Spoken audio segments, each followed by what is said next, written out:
एउटा सानो घटनाले जीवन बदलियो। एक दिन म रिसाएर अबदेखि त्यो मण्डलीमा कहिले नजाने निधो गरेर घर फर्किए। मानिसहरूले मलाई अर्को नाम पनि दियो, जुन नाम हो सियोलबाट आएकी बहुलाई। उनीहरू किन मलाई बहुलाई स्त्री भन्थे, त्यसको एउटा कारण छ। तिनीहरू सबैले मलाई एका बिहानै नानी पिठ्युमा बोकेर मण्डलीतिर जाँदै गरेको देख्थे। मण्डली जाने बाटो साँघुरो र अँध्यारो थियो। भूत प्रेतले तर्साउने डर पनि त्यो बाटोमा थियो। कहिलेकाहीँ त मण्डली जाने बाटोमा पनि डाँडाको उकालोतिर मानिसका लासहरू पनि भेटिन्थे। तर म कहिले डराइन। म यसरी चिहानको बाटो भएर जाने हुनाले तिनीहरूले मलाई बहुलाई भनेका हुन्।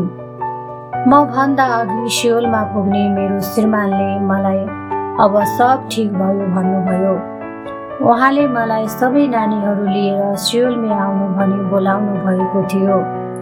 तर म जान सकेकी थिइनँ, किनकि यसै ठाउँमा परमेश्वरलाई मैले छर्लङ्गसँग भेटेकी थिएँ।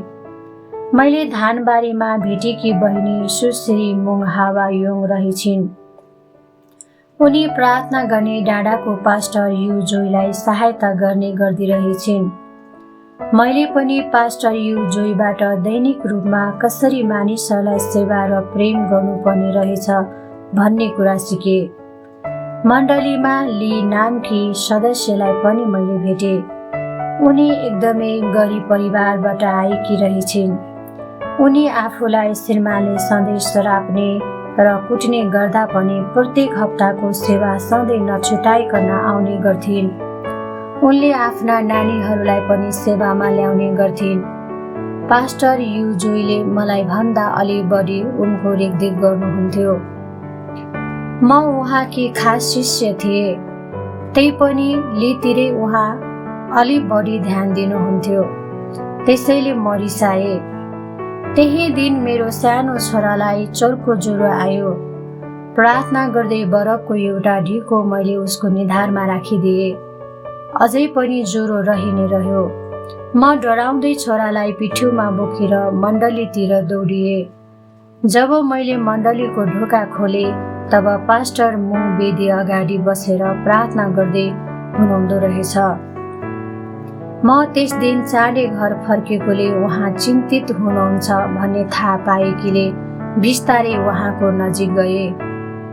उहाँले प्यारो प्रभुसँग मेरो निम्ति क्षमाको बिन्ती गरिराख्नु भएको रहेछ। उसलाई फेरि पनि मण्डलीमा फर्काएर ल्याउनुहोस् भनेर प्रार्थना गर्दै हुनुहुँदो रहेछ। उक्त प्रार्थना सुन्दा म आफैलाई लाज लाग्यो र मलाई आफैप्रति नराम्रो लाग्यो। पास्टरले मलाई देख्नुभयो र खुसीले हात मिलाउनु भयो। मैले रुँदै उहाँलाई भने, मेरो छोरालाई चर्को ज्वरो आएको छ। उहाँले मेरो सानो छोराको निधारमा हात राखेर जोड-तोडले प्रार्थना गर्नुभयो। तुरुन्तै मेरो छोराको ज्वरो घट्यो। यो घटनाले मलाई धेरै बेरसम्म लज्जित पार्यो। जे भए पनि मेरो मण्डलीमा भएका अरू दिदीबहिनीहरूको ईर्ष्या र डाहा गर्दा के हुँदो रहेछ भन्ने राम्रो उदाहरण मैले सिकेँ। त्यसपछि हरेक दिन आफूलाई ख्रीष्टको प्रेममा र नम्रतामा जीवन जिउने प्रयास गरे। पवित्र धर्मशास्त्र बाइबल मत्ती 5:5ले भन्दछ, धन्य नम्रहरू, किनभने तिनीहरूले पृथ्वीको अधिकार पाउनेछन्। म त्यही कुरालाई पछ्याउन थालेँ।